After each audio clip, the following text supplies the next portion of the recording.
seria sulfato de cálcio. Então, fechando a ideia contigo.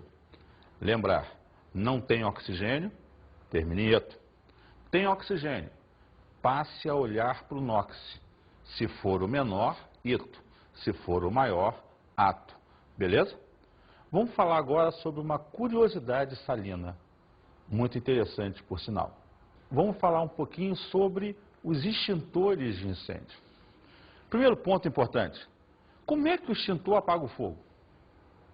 Como é que você apaga o fogo? Pega o extintor, abre lá, como é que é isso? Bem, funciona da seguinte maneira. A queima, a combustão, ela é uma reação normalmente entre o oxigênio do ar e o combustível que você botou para queimar. Toda reação requer contato. Enquanto tiver contato, está queimando.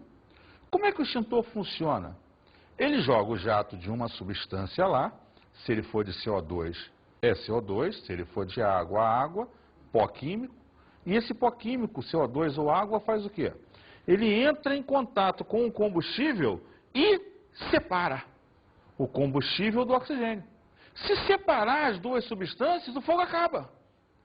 Então, a extinção do fogo, o bombeiro gosta muito de falar por abafamento. Não é o abafamento, é criar uma camada com a substância do extintor, separando os reagentes da combustão, o combustível e o oxigênio. Separou os dois, acabou. Eu queria, puxando a ideia do extintor, te mostrar que o extintor, ele produz o gás carbônico a partir de uma reação entre um sal e um ácido. Aí uma aplicação direta dos sais. Vamos olhar aqui a reação do exemplo. O bicarbonato de sódio, o sal em questão, o NaHCO3, reage com o ácido sulfúrico. Veja bem, você tem um recipiente com bicarbonato e o ácido sulfúrico num recipiente paralelo. Quando você abre esse recipiente, o ácido é jogado onde está o bicarbonato e reage, voltando, produzindo o sulfato de sódio, o Na2SO4, o gás carbônico, CO2 e água. Esse gás carbônico e água produzido sob pressão é jogado sobre o fogo, fazendo com que o combustível que lá estava pegando fogo se separe do oxigênio. E, por abafamento, vamos botar, esse fogo se extingue. Interessante, então, que você usou um sal para apagar o fogo no extintor de incêndio. Mas nem sempre as coisas são tão assim. Existem sais também que podem provocar. Deixa eu te mostrar um negócio legal aqui. Olha só. Eu coloquei um pedaço de papel, coloquei uma substância química e vou pegar um sal. E vou jogar esse sal .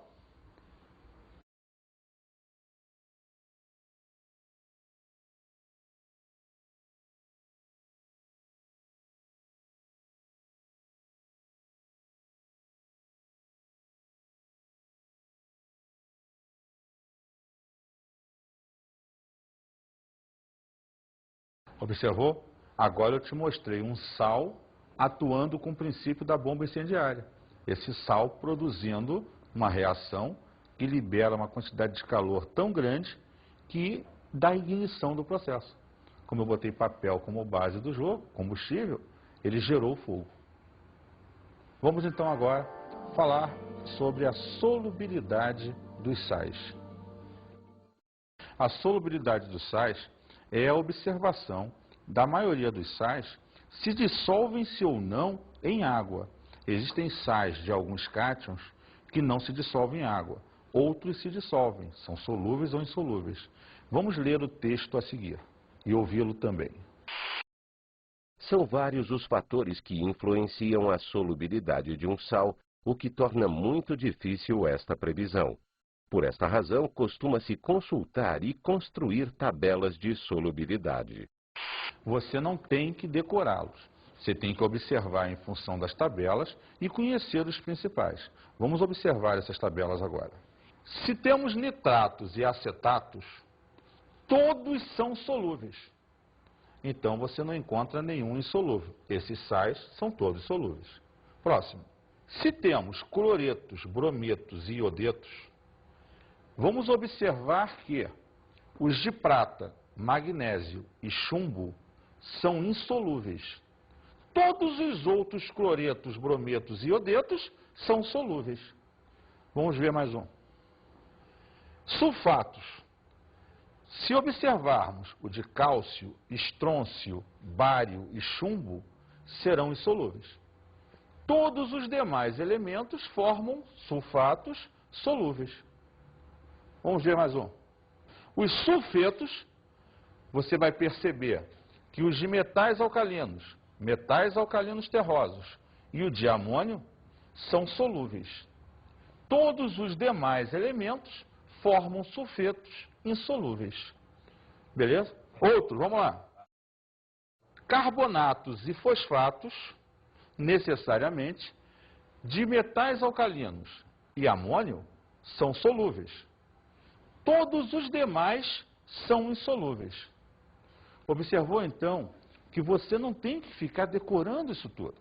Porque vão existir tabelas que te mostram quando ele é ou não solúvel. Mas é importante você entender que existe esse fato de, dependendo do cátion ou até do ânion, ele ser ou não solúvel. Beleza? Vamos observar um outro ponto importante do jogo.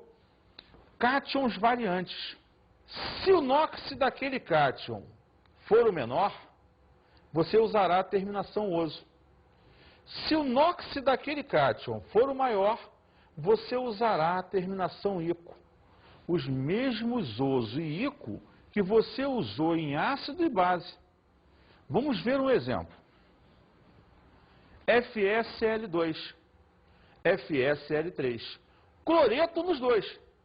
Porém, como o ferro é mais 2 no caso de cima e mais 3 no caso de baixo, necessariamente eu tenho que diferenciar o nome. Então eu uso cloreto ferroso, porque o ferro é mais 2. Cloreto férrico, porque o ferro é mais 3.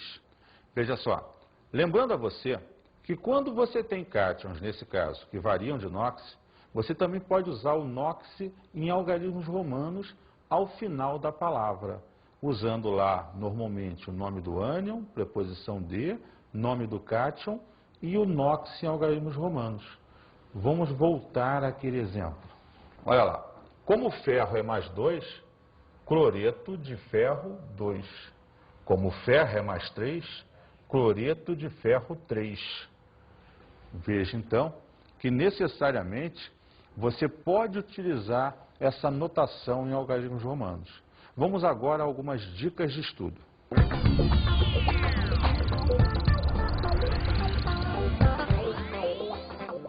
Procure observar os sais à nossa volta, a utilização dos mesmos e um sal em particular. Procure na internet, em livros, estudar sobre o uso do bicarbonato. Ele é um sal muito útil e utilizado hoje em desodorantes, perfumes, talcos, contra azia e etc. Você vai ver como é muito interessante esse assunto. Um grande abraço e até a próxima oportunidade.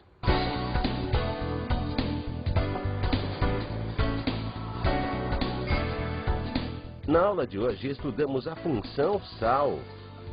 Sal é uma substância produzida a partir de uma neutralização ácido-base e que pode, em meio aquoso, produzir íons, cátions e ânions de diferentes estruturas.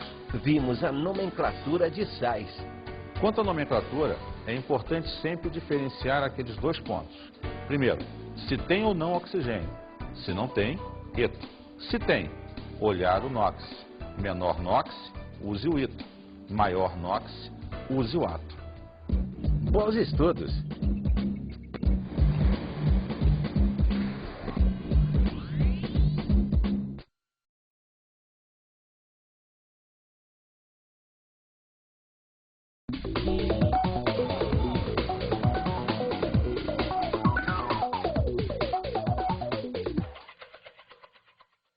Caro colega, sais é uma aula muito rica. Procure observar com seus alunos os sais que são aproveitados e utilizados no nosso corpo humano. Procure mostrar para ele sais associados ao dia a dia dele e trabalhe em particular o bicarbonato. É um sal muito rico de exemplos e experimentos. Frise com ele a questão da nomenclatura. É a parte mais cobrada a nível de concursos. É importante diferenciar com ele os vários níveis de nomenclaturas e as formas com as quais nós podemos fazer. Um grande abraço e até um outro encontro.